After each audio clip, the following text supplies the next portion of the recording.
entire interview, you're gonna be tempted to look at me. Do not look at me. Do not. Wow, really? No, look straight at the camera. That's definitely gonna be a challenge, but I'm with that. That's all right. Listen, Huh? I will be Okay.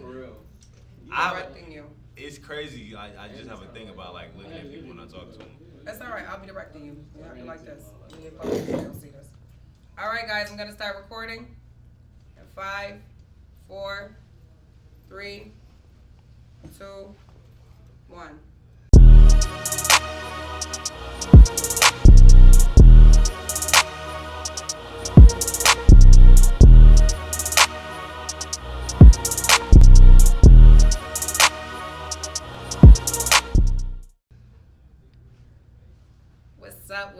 What's up? Y'all already know who it is behind the camera. It is me, the executive producer, host of Saturday Night Buffalo. It's D. Talia, y'all.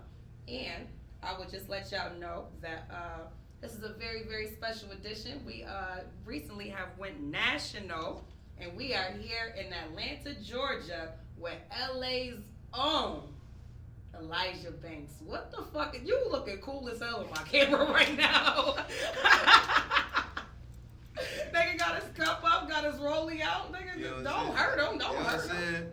We here to. Nigga. You like me taking a picture. What the fuck is up, Elijah? Shit, man. I'm just in the A. We had a show in Edgewood last night downtown. Shit, man. Shit was crazy. Shout out to Edgewood. Shout out to Edgewood. Y'all always show me a good time. We at OG Hood Rich's. Shout out to OG Hood Rich. Man, shout out to OG Hood Rich. Big shout out to we about to go over to his compound and do a little 2 songs for these 3 million people, you know, on this live stream and shit. You know what I'm saying? Tomorrow we're gonna pull up the compound with my nigga Tory Lanez. Shout out to GP. Be careful in the club when I'm just playing. That's family. That's family. You know what I'm saying? I'm just playing. It's only a joke, Tory. It's only a joke. And then Sunday, we're gonna be at brunch with Lamar Odom. So. Oh, okay. You know He's tall as hell. Yeah, it's my boy. You ever greeted like a tall nigga? It make me feel mad awkward. I'm not gonna hold you. Well, see, I'm a tall nigga, so it's never. But that's for a me. tall nigga. I'm a tall You nigga. got it. You know what I'm saying? You got it. You got it. Listen, Elijah, they all know what you're famous for, but I just want to let them know because this is going to reach a lot of smaller, you know, markets. Guys, this is the nigga responsible for WCW. Woman Crush Wednesday. Ow.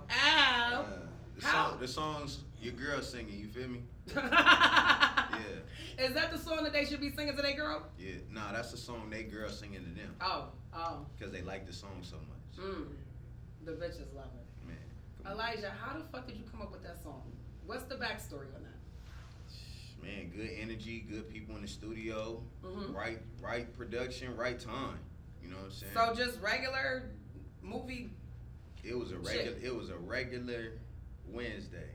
It was a regular Wednesday in downtown LA, and shit, you know, my boy Da Vinci came through with the production, and the rest is history. I promise you.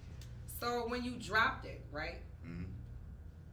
What reaction were you looking to get from people? How like when it went viral and it just had that type of reception? How did that feel? Like, did you expect that? I didn't expect for it to catch on the way it caught on. Okay. But I definitely knew that we was gonna do some damage when I dropped it, because it was a new sound that I was getting involved with, especially for LA. LA is known for a lot of different sounds, but right now they're known for, like, you know, the gangster rap, the turn up, the function. You know what I'm saying? And I'm taking a total different approach. So I just come on, even look at my hat, man. You know what I'm saying? I love that.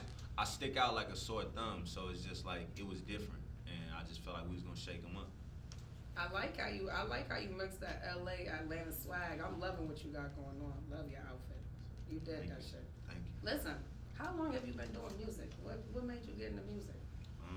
I've always had a love for music. Okay. I've always had a love for music to the point where, like, even when I was young, you know how the DJs be mixing in the other song, I would always know what song was coming right after it as soon as they mix it, and my mom was always impressed, like, how do you know that? I'm like, bro, I hear things. I taught myself how to play piano without knowing how to read music, just by stringing certain,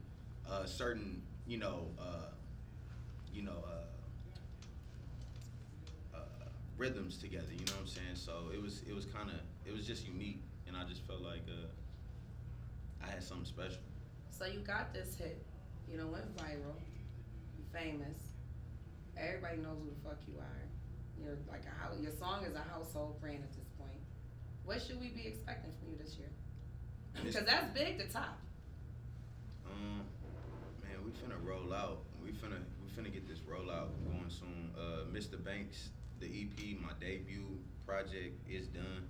You know what I'm saying? We finishing up a couple little things, because I'm a hard critic on my work, but yeah, expect Mr. Banx coming very soon. Okay. Mr. Banx, the deluxe album. You know what I'm saying? The deluxe version of that. That's. I got a marketing question for you, because I'm this is what I want to know, because there's a lot of people. I deal with smaller markets, and a lot of people, they're getting a lot of press, and when they get their first press run and they're getting attention, they go crazy. They love it. So I want to know what the experience is, how you go from not being too noticed to having this all attention. You took the attention out of the roof. How is Mr. Banx gonna compete with WCW? What's your marketing Woman Crush strategy? Wednesdays ain't nothing compared to what we cooking up right now. I promise you. You heard that new pop country record I just dropped? I'm listening to you. You know what I'm saying? That pop country record, that's special. I feel like everybody. You got a special sound. Trust me, I can't wait. I can't wait to drop everything that we've been working on. Let me ask you this.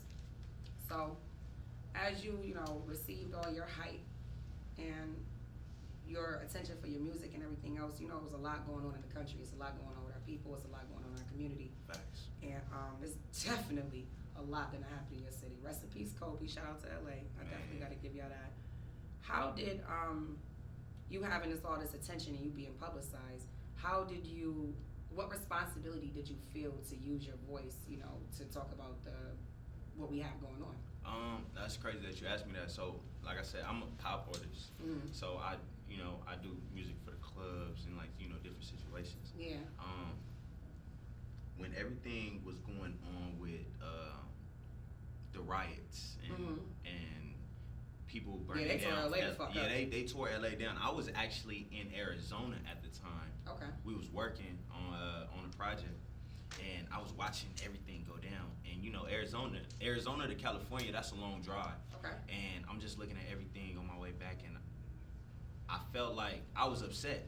I was upset at what was going on, and I felt like I needed to use my voice to at least try and influence my people. Right. And tell them how I felt about the situation. So what I did was, we have this record called Murder on the Ave, and it's basically about police killing black men and black women out here. And when I got back to LA, we shot a video for it. I wrote the treatment out, I directed it, I sat with the shooter for 14 hours and edited it. You know what I'm saying? My whole team came together and put together something I felt was special for the time, and that was different for what I'm known for doing. And I felt like that was one of the ways I could use my influence to give back. Right. In a sense, because some people don't even listen when you're talking, but they'll listen to a song for sure. Do you feel like that made an impact? Do you feel like you made a good impact with what you did? For the people who saw it, I felt especially the way we did it, like the way I wrote out the treatment. Okay. The second verse, we reenacted what happened to Breonna Taylor.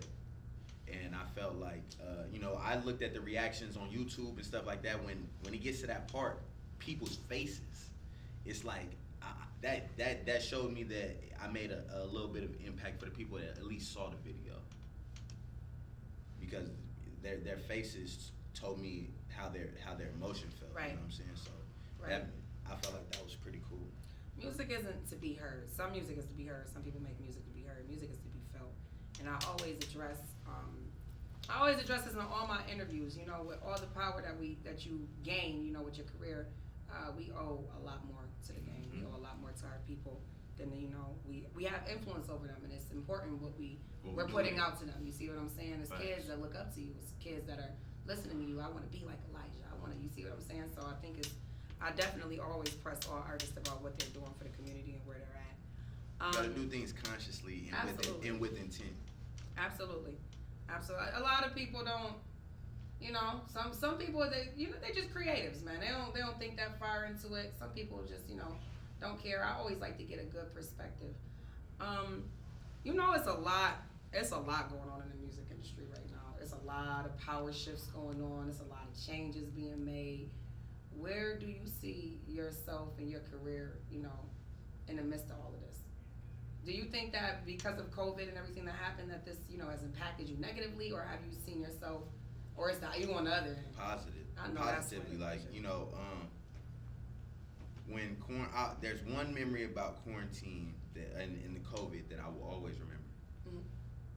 My brother called me and he said, "I think I fixed the problem. I think I found a solution to all of our problems." Uh-huh. I said, "What you got?" He said, "I'm buying a studio." Okay. I said, "Okay." And he built that studio, and I feel like COVID motivated him to build the studio. And without that studio, I'm gonna be honest, I wouldn't have been able to record so viciously this year, which is going to prepare me for when the floodgates open. And I feel like quarantine and COVID and everybody, we were moving around a lot, but I felt like we were doing a lot and we were going nowhere fast. You know what I'm saying? Yeah. And I felt like quarantine allowed people to sit down, make a plan, and execute and follow through with it. So I'm actually thankful for that shit. So this is, I think I brought this up on Clubhouse one time. I'm not sure if you was in the room, but I think you were in that room. So like I said, there's a lot of changes being made. There's some power shifts going on. There's some people that's not very happy.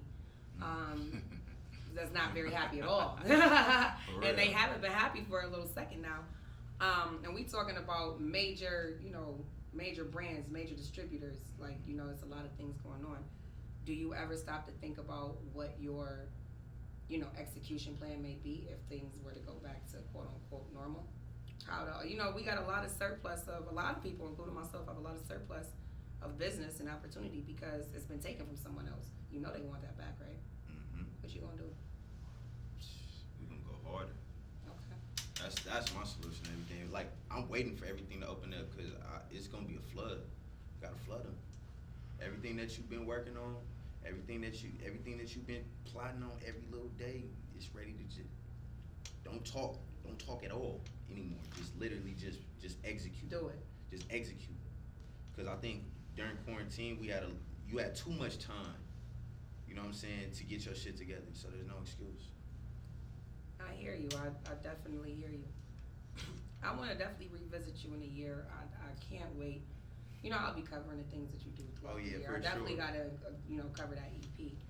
What is your message to, let's say, my city? This is primarily based in Buffalo. What is your message to my city, a city on fire with a bunch of, we're up and coming. We only have one established, three established artists, established out of our city. What is your message to us coming from a big city and, being able to attain those heights that we're gearing towards?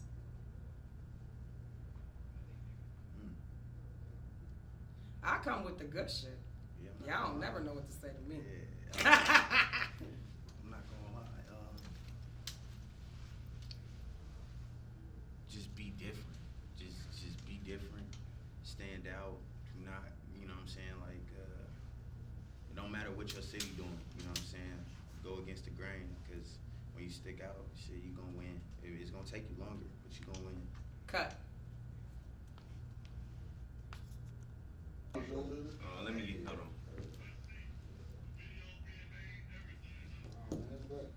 Hold on. I like this. This is smart.